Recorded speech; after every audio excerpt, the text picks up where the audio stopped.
¿Te has preguntado desde la posición que ocupas hoy qué quiere Dios de ti?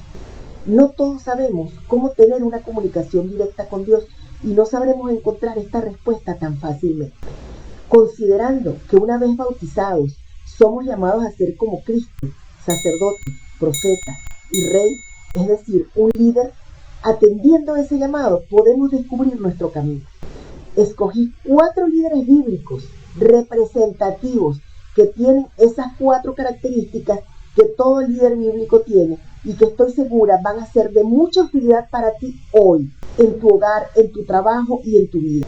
Yo soy Oladis Figueroa y hoy vamos a hablar precisamente de esas 4 características que tienen los líderes bíblicos y que se las aplicamos. Además de desarrollar un mejor liderazgo, vamos a descubrir lo que Dios quiere de nosotros.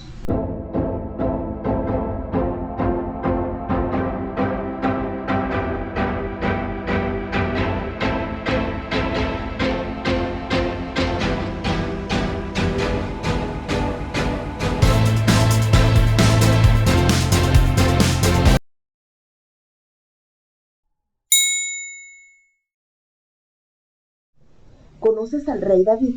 Ese que mencionas en las mañanitas cada que celebras un cumpleaños. El mismo que fue escogido por Dios y ungido por Samuel para ser el rey de Israel. El mismo que siendo un muchacho derribó a Goliat con una piedra, con una onda y una piedra. Y que escribió los salmos que hoy leemos en la Biblia.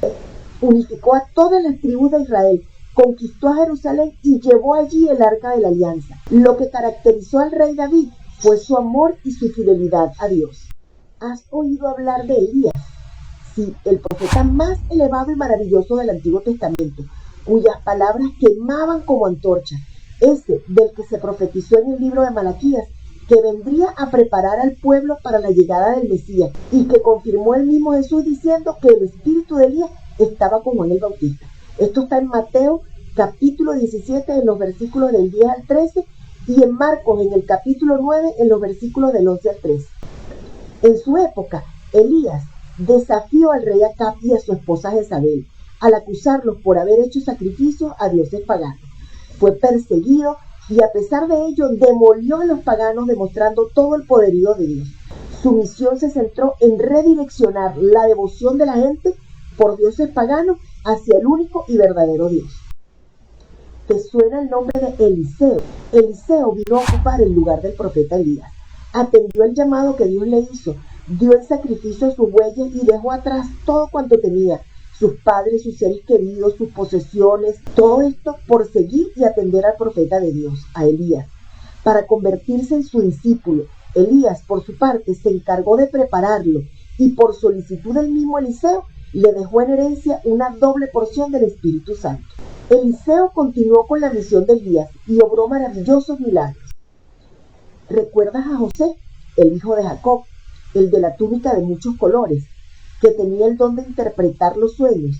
Era envidiado por sus hermanos, fue vendido por ellos como esclavo, dado por muerto ante su padre y para sorpresa de su familia, y después de unos cuantos años y varios enredos, terminó siendo administrador del faraón y que gracias a José, su padre, sus 11 hermanos y toda su parentela no murieron de hambre, sino que por el contrario vivieron como prósperos pastores del rey.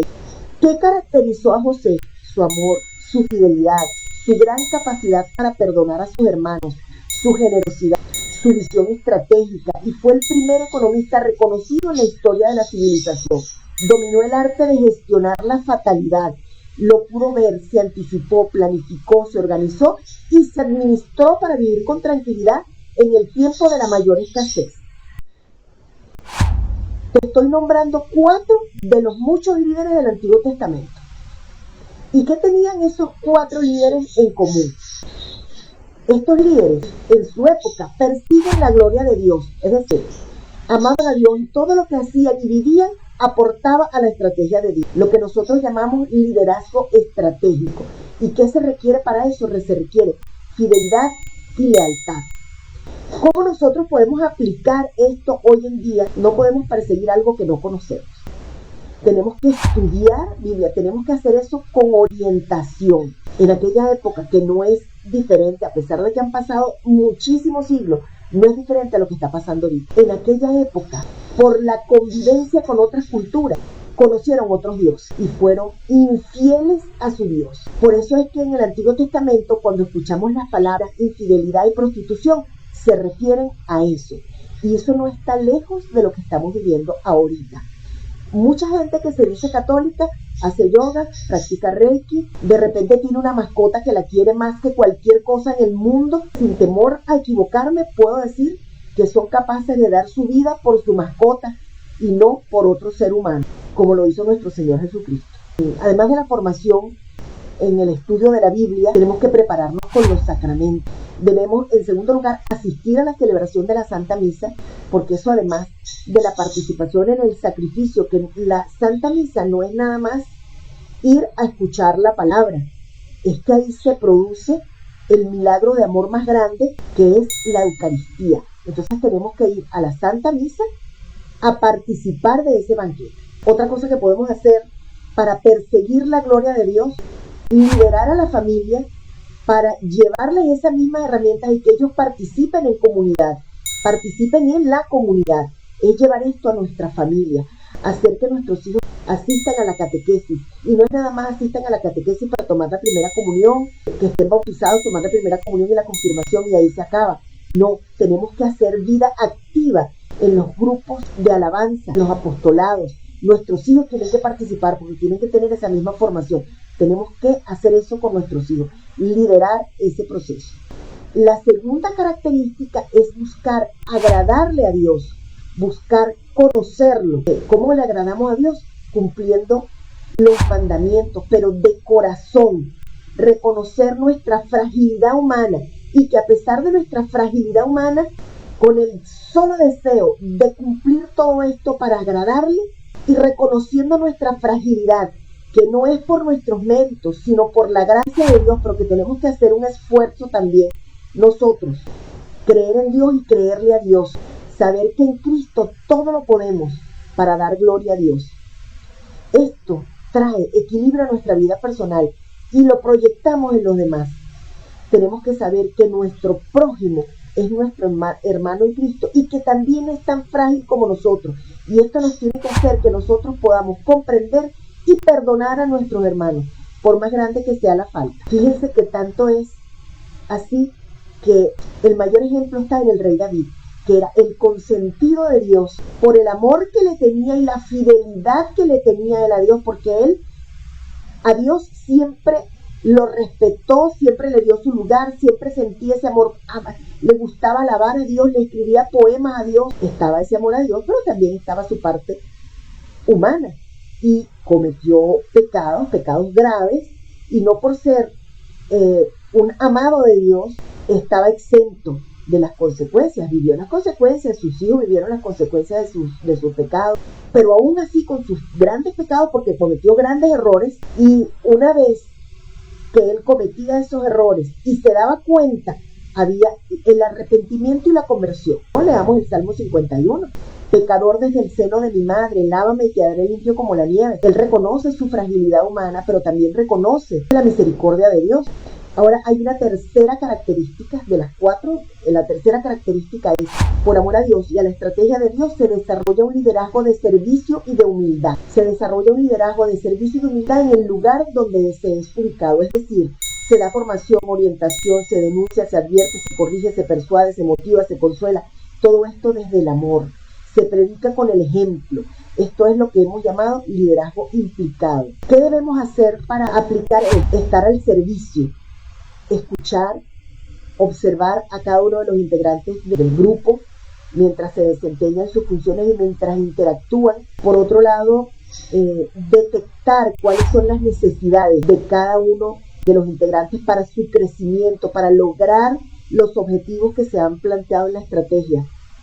Y por último, gestionar aportando soluciones a esas necesidades, es decir, darles el servicio de formación, adquisición de competencias, de herramientas, instrumentos para mejorar el desempeño y sus resultados. Estoy hablando de cuestiones familiares: formación, orientación, corrección, persuasión, motivación. Esto lo manifiesta Jesús cuando se postulan entre ellos quiénes van a quedar cerca de Jesucristo, ¿quiénes van a quedar liderando el grupo? Y entonces Jesús les dice, ¿sabéis que los que son tenidos por gobernantes de las naciones se enseñorean de ellas y ejercen sobre ellas potestad? Pero no será así entre vosotros, sino que el que quiera hacerse grande entre vosotros será vuestro servidor, y el que de vosotros quiera ser el primero será siervo de todos. Esto está en Marcos, en el capítulo 10, en los versículos del 42 al 44. Y por último, ¿qué debemos hacer? La oración. La oración de agradecimiento, la oración para pedir por la conversión y las necesidades nuestras y de nuestro grupo, porque también no hay que olvidarnos de que sí hay que pedir por la conversión de nuestros hijos, por la conversión de las personas con las que trabaja para nosotros o que nosotros trabajamos para ellos, hay que pedir por la conversión, pero también hay que pedir nosotros que el Señor nos dé lo necesario, la caridad necesaria, la humildad necesaria, que nos dé la fe, la esperanza, que nos dé lo que necesita nuestro corazón para poder dar servicio y apoyo a las personas con las que estamos. Y por último, replicar el modelo dándole perpetuidad a través del crecimiento de las personas a nuestro cargo. Esto lo vemos en Elías con Eliseo y en Jesús con sus discípulos. Esto es liderazgo implicado. ¿Qué debemos dar? Formación espiritual, toda la formación que tengamos que dar, ir a nuestra iglesia, ir a la parroquia, a los grupos de formación, a los grupos de apostolado, toda esa formación, la Biblia, muy importante, que nos enseñen a orar, que nos enseñen a convivir, la formación familiar. La formación familiar es muy importante, que todos los miembros de la familia sepan y conozcan la importancia del vínculo que nos une a todos en la familia, el rol de cada uno, cuál es la responsabilidad que tenemos desempeñando nuestro rol en nuestra familia, qué cosas debemos estar prestos a dar en la familia. Y por otro lado, la formación social y ciudadana. Esto significa que nosotros le enseñemos a nuestros hijos, por ejemplo, que existen instituciones y que nosotros debemos respetar a las instituciones y a sus funcionarios. ¿Qué debemos esperar de esas instituciones? Defender nuestras instituciones. ¿Y qué responsabilidades tenemos nosotros como ciudadanos? ¿Y qué debemos esperar y qué debemos, por lo que debemos luchar por nuestro país? ¿Qué debemos esperar nosotros de nuestros líderes políticos? Nuestra responsabilidad a la hora de elegir a nuestros líderes políticos. Todas esas cosas nosotros tenemos que formar a nuestros hijos para que también sirvan a nuestro país y enseñarles que tenemos una responsabilidad. Y la formación para el trabajo, que comienza desde que estamos en el kinder, nos estamos formando para ser hombres y mujeres productivos el día de mañana.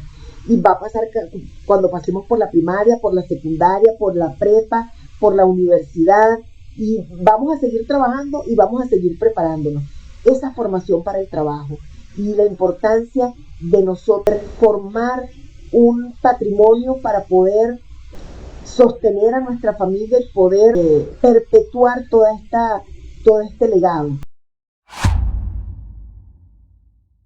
Ok, te nombré a 4 de los muchos líderes del Antiguo Testamento. ¿Y qué tienen todos esos líderes en común? Bueno, lo primero que tienen en común es que persiguen la gloria de Dios. Aman a Dios y todo lo que viven y hacen aporta a la estrategia de Dios. Es decir, lo que nosotros llamamos liderazgo estratégico. Para eso se requiere fidelidad y lealtad. En cuanto a la segunda característica, que es buscar agradar a Dios, buscar conocerlo, conocer lo que le agrada, estábamos hablando de cumplir los mandamientos y reconocer nuestra fragilidad y reconocer en el otro su fragilidad y de tener la capacidad de perdonar porque es tan frágil como nosotros y tan pecador como nosotros, y que nosotros debemos entonces ser considerados. Y estamos hablando básicamente de los mandamientos. Aquí el liderazgo es el asertivo, y lo que se requiere en esta parte, en esta característica, se requiere valentía para defender los recursos morales y de fe y defender a nuestra familia. Y con respecto a la tercera y cuarta característica, eso se refiere al liderazgo implicado y se requiere de mucha caridad. Eso es lo que se requiere, de mucha caridad.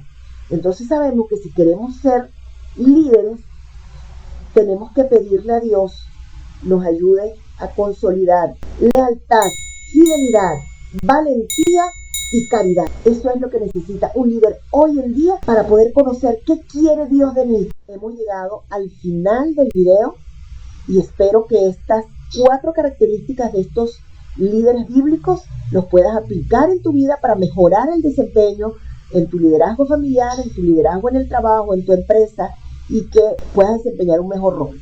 Nos vemos en el próximo video. Dios te bendiga.